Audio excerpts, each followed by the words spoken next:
Hello student, आज हम unit number 3 में लेक्चर नंबर 16 के अंदर दे रहे हैं बिग एम मेथड। इससे पहले हमने सिंप्लेक्स मेथड के जनरल क्वेश्चन सॉल्व किए थे। अब बिग एम मेथड में क्या है, हम आर्टिफिशियल वेरिएबल का यूज़ सीखेंगे कि कैसे आर्टिफिशियल वेरिएबल यूज़ करके हम सिंप्लेक्स मेथड के क्वेश्चन को सॉल्व कर सकते हैं। तो सबसे पहले बिग एम मेथड होता क्या है।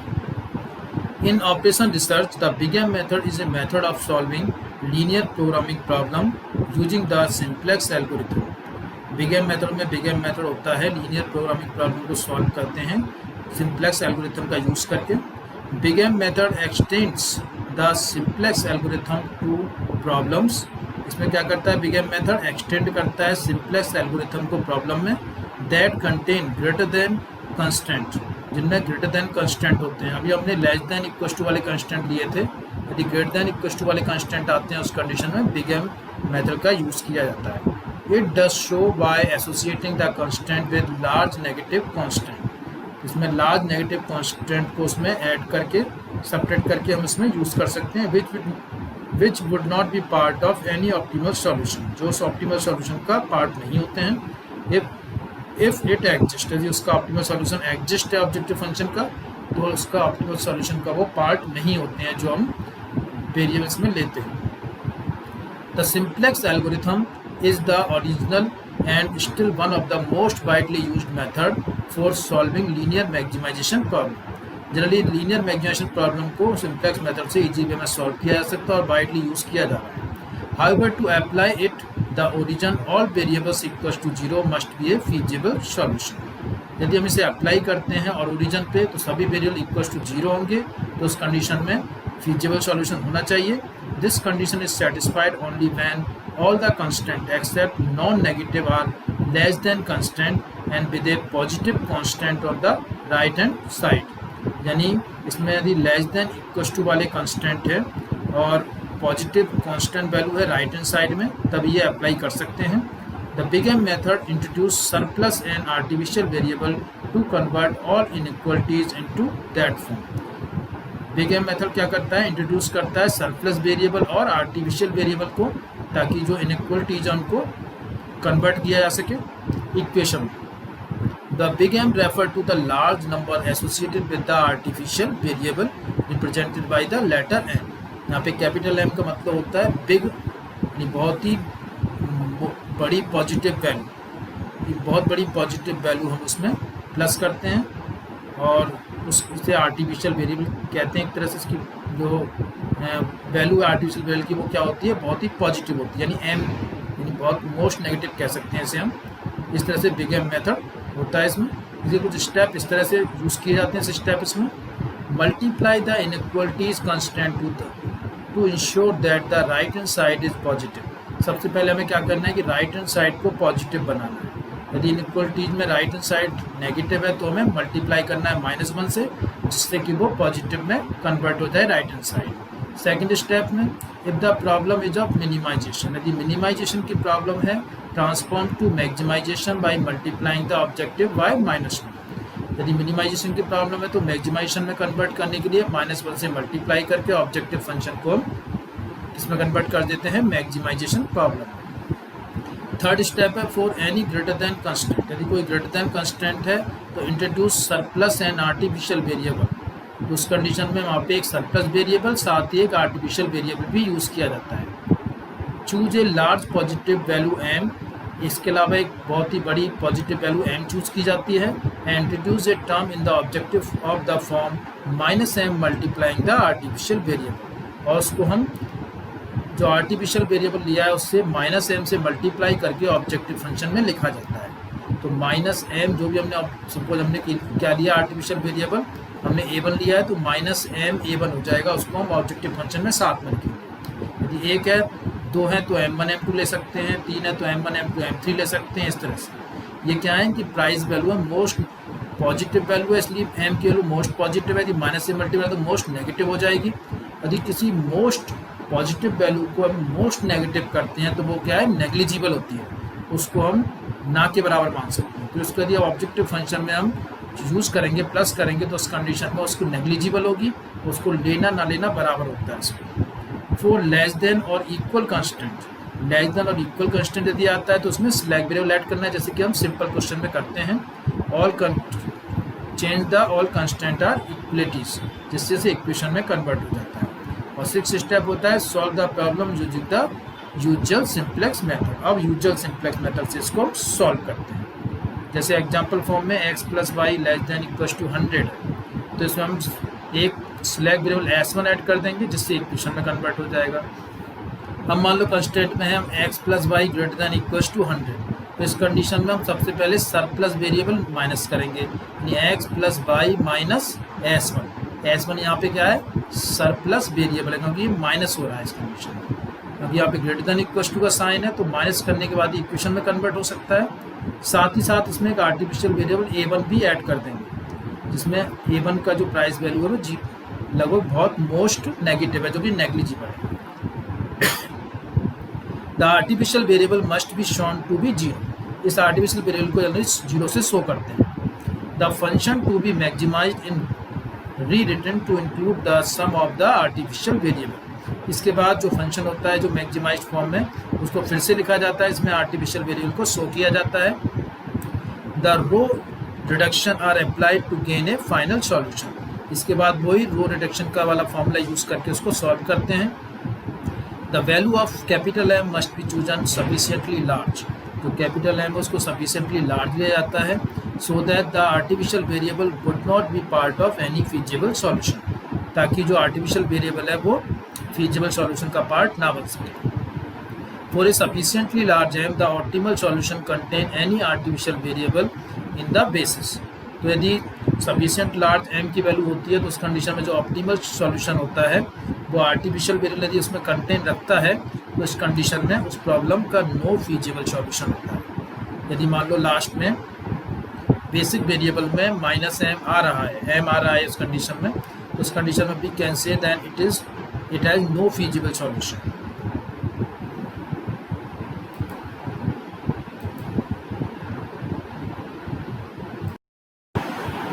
तो इस पर सपोज हम एक प्रॉब्लम लेते हैं, इसको हम बिग एम मेथड से सॉल्व करेंगे। सपोज हमें प्रॉब्लम दे रखी है maximise z equals to x1 + 5x2, और सब्जेक्ट टू में कंस्टेंट है 3x1 + 4x2 less than equals to 6 और x1 + 3x2 greater than equals to 2। तो एक तो लेस देन इक्वल्स टू वाला कंस्टेंट है, एक ग्रेटर देन इक्वल्स टू वाला कंस्टेंट है। जब भी ग्रेटर देन इक्वल्स टू वाला कंस्टेंट आ जाता है उस कंडीशन में बिग एम मेथड यूज़ किया जाता है। केवल लेस देन इक्वल्स टू वाला कंस्टेंट है उस कंडीशन में बिग एम का यूज़ नहीं किया जाता। तो यहाँ पे लेस देन इक्वल्स टू वाला कंस्टेंट आ गया, इसलिए इसमें बिग एम का यूज़ होगा। तो सबसे पहले convert the inequalities two equations. Equation में कैसे कन्वर्ट करेंगे इसे? सबसे पहले हमने लिया maximise x1 + 5x2 + 0x3 + 0x4 minus ma1। यहाँ पे x3 और x4 तो कैसे वेरिएबल है, स्लैक और सरप्लस वेरिएबल लिए हैं। देखिए इस तरह से 3x1 + 4x2 + x3। x3 क्या है, स्लैक वेरिएबल है, जिसको ऐड करने के बाद ये इक्वेशन में कन्वर्ट हो जाएगा, क्योंकि लेस देन इक्वल्स टू वाला साइन दे रखा है फर्स्ट कंस्टेंट में। सेकंड कंस्टेंट में ग्रेटर देन इक्वल्स टू वाला कंस्टेंट है, इसलिए पहले इसमें सरप्लस वेरिएबल माइनस किया हमने, फिर एक आर्टिफिशियल वेरिएबल a1 को ऐड किया और ये इक्वेशन में कन्वर्ट हो जाएगा। तो इस तरह से हमारे पास दो कंस्टेंट दो इक्वेशन में कन्वर्ट हो चुके हैं। इसके बाद इसमें नॉन नेगेटिव कंडीशन में सारे वेरिएबल को ग्रेटर देन इक्वल्स टू 0 लिखेंगे। इसके बाद आते हैं हम टेबल बनाने पे। टेबल कैसे बनती है? टेबल में देखिए हमारे पास हमने दो वेरिएबल ऐड किए थे, एक तो स्लैक वेरिएबल ऐड किया है, तो स्लैक वेरिएबल ऐड करने पर x3 आ रहा है, और नीचे वाली इक्वेशन में उसकी जो प्राइस है वो 0 है, तो 1 0 हमारे पास एक कॉलम बनेगा मैट्रिक्स में, और दूसरा आ रहा है a1 का भी कोफिशिएंट 1 है, ऊपर 0 है तो 0 1 बन जाएगा। तो x3 और a1 से हमें आइडेंटिटी मैट्रिक्स मिल जाएगा। लेकिन वी कैन से यदि -x4 को लें तो -x4 की कंडीशन में -1 आ जाएगा, तो 0 -1 वाले कॉलम को हम आइडेंटिटी मैट्रिक्स में नहीं ले सकते, इसलिए हमने यहाँ पे आर्टिफिशियल वेरिएबल का यूज़ किया है। यदि हम -x4 लेके आइडेंटिटी मैट्रिक्स बन जाता तो हमें आर्टिफिशियल वेरिएबल की रिक्वायरमेंट नहीं होती, इसलिए हमने जब भी आप इसमें कोई सरप्लस वेरिएबल यूज़ करते हैं तो उस कंडीशन में कोई ना कोई आर्टिफिशियल वेरिएबल लेना होता है। तो +a1 हमने आर्टिफिशियल वेरिएबल लिया है, तो इस तरह से 1 0 तो x3 से बनेगा और a1 से 0 1 बनेगा, तो आइडेंटिटी मैट्रिक्स बन जाएगा, यानी बेसिक जो वेरिएबल्स हैं वो कौन कौन से हैं, x3 और a1 आ जाएंगे बेसिक वेरिएबल्स में। हमारे पास जो टेबल है उसमें x3 और a1 बेसिक वेरिएबल्स हैं और उनकी प्राइस वैल्यूज हैं, x3 की 0 है और a1 की -m है, क्योंकि मैंने बताया था कि इसमें मोस्ट पॉजिटिव वैल्यू की भी नेगेटिव वैल्यू लेनी पड़ती है, नेग्लिजिबल वैल्यू हो जाती है। मोस्ट पॉजिटिव वैल्यू का नेगेटिव किया जाए तो वो एक नेग्लिजिबल वैल्यू होती है, जो कि यदि हम ऑब्जेक्टिव फंक्शन में ऐड करते हैं तो उससे कोई इफेक्ट नहीं होता है ऑब्जेक्टिव फंक्शन में, वो जैसा पहले था वैसे ही रहता है। इसके बाद जो भी आपकी कोएफिशिएंट मैट्रिक्स है वो लिख देंगे यहाँ पे, और यहाँ पे b की वैल्यू यानी कांस्टेंट वैल्यू 6 और 2 पुट कर देंगे। इसके बाद zj माइनस cj निकालना है, cb का मल्टीप्लाई x1 की करस्पॉन्डिंग वैल्यू से प्लस -m का मल्टीप्लाई x1 की करस्पॉन्डिंग वैल्यू से करने के बाद उसमें से -1 कर देंगे, तो आएगा -m -1। नेक्स्ट वाले में आएगा -3m -5, और नेक्स्ट में 0 m और 0। अब इसमें बताना है कि कौन सी वैल्यू मोस्ट नेगेटिव है, तो हम देखते हैं कि m की वैल्यू कुछ भी वैल्यू पुट करें तो -3m -5 भी मोस्ट नेगेटिव वैल्यू आएगी इससे, इसलिए मोस्ट नेगेटिव वैल्यू क्या है, -3m -5। इसी को हम इनकमिंग वेक्टर भी कह सकते हैं। अब इनकमिंग वेक्टर निकालने के बाद आउटगोइंग वेक्टर निकालने के लिए हम मिनिमम रेशो निकालते हैं, तो 6 को डिवाइड करेंगे 4 से जो इनकमिंग वेक्टर की करस्पॉन्डिंग वैल्यू है, और 2 को डिवाइड करेंगे 3 से जो कि इनकमिंग वेक्टर की करस्पॉन्डिंग वैल्यू है। तो 2/3 मिनिमम है या 6/4 मिनिमम है, मेरे ख्याल से 2/3 मिनिमम है। इसका मतलब मिनिमम रेशो 2/3 हुआ, और इस रो में आगे जाने पर 3 क्या हो जाएगा, की एलिमेंट, 3 की एलिमेंट हो जाएगा, और a1 क्या हो जाएगा, आउटगोइंग वेक्टर। तो नेक्स्ट जब भी हम टेबल बनाएंगे उसमें a1 नहीं आएगा, और a1 को हम परमानेंटली डिलीट कर देते हैं, हटा देते हैं इसमें से। आगे a1 का कहीं भी यूज नहीं करना है, और ऑब्जेक्टिव फंक्शन में से भी -m को आप हटा सकते हो। इस तरह से इसमें जो आर्टिफिशियल वेरिएबल होता है वो कुछ समय के लिए आता है और बाद में हट जाता है। मान लो लास्ट में नहीं हटता है तो उस कंडीशन में तो अनबाउंडेड सॉल्यूशन, इनफिजिबल सॉल्यूशन की कंडीशन बन जाती है। इसलिए जब तक ये आर्टिफिशियल वेरिएबल नहीं हट जाता तब तक कैलकुलेशन करनी है इसके अंदर। तो -m हट जाएगा इसमें से, यानी कि a1 हट जाएगा, a1 की प्लेस पे अब क्या आ जाएगा, x2। तो जब नई टेबल बनेगी उसमें कैसे बनेगी, सबसे पहले इसमें की एलिमेंट 3 था, 3 से डिवाइड करेंगे ऑल एलिमेंट्स को तो ये वाली रो आ जाएगी। इसके बाद 3 के वैल्यू निकालने के लिए 3 - 1 मल्टीप्लाई 4/3, 1 के वैल्यू निकालने के लिए 1 - 0 मल्टीप्लाई 4/3, 0 के वैल्यू निकालने के लिए 0 - -1 मल्टीप्लाई 4/3।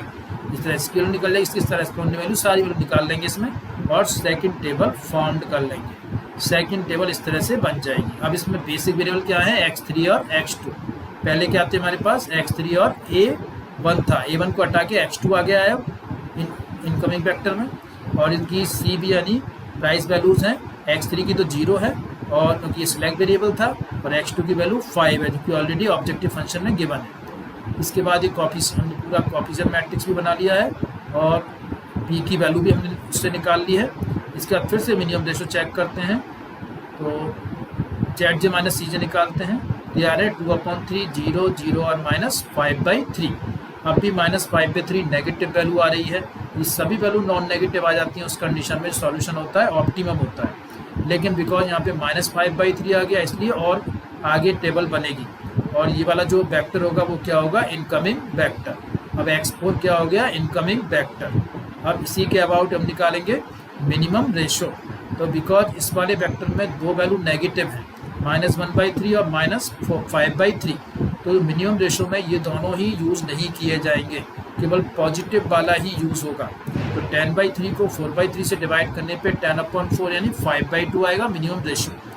इस रो में आगे जाएंगे तो 4/3 क्या हो जाएगा, की एलिमेंट, और इसमें और आगे जाएंगे तो x3 हो जाएगा आउटगोइंग वेक्टर। तो जब नेक्स्ट जो टेबल बनेगी उसमें x3 को हम रिप्लेस कर देंगे x4 से, और उस तरह से टेबल जैसे हम बनाते हैं उस तरह से टेबल बनेगी।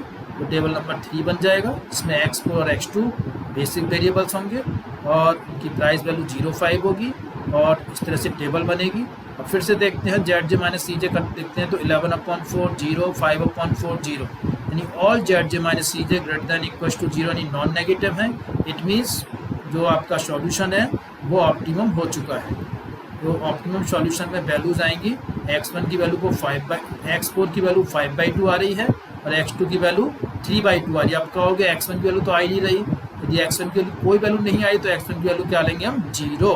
तो तो x1 की वैल्यू 0 और x2 की वैल्यू 3/2 आ जाएगी, जिससे ऑब्जेक्टिव फंक्शन आ जाएगा 15/2। इस तरह से हम ऑब्जेक्टिव फंक्शन निकालेंगे using the big M method. Big M method बहुत ही ईजी मेथड है यदि यूज़ किया जाए तो, और सिंपल वे में इसका सॉल्यूशन निकाल सकते हैं हम। इस तरह से ये लेक्चर कंप्लीट होता है। Thank you.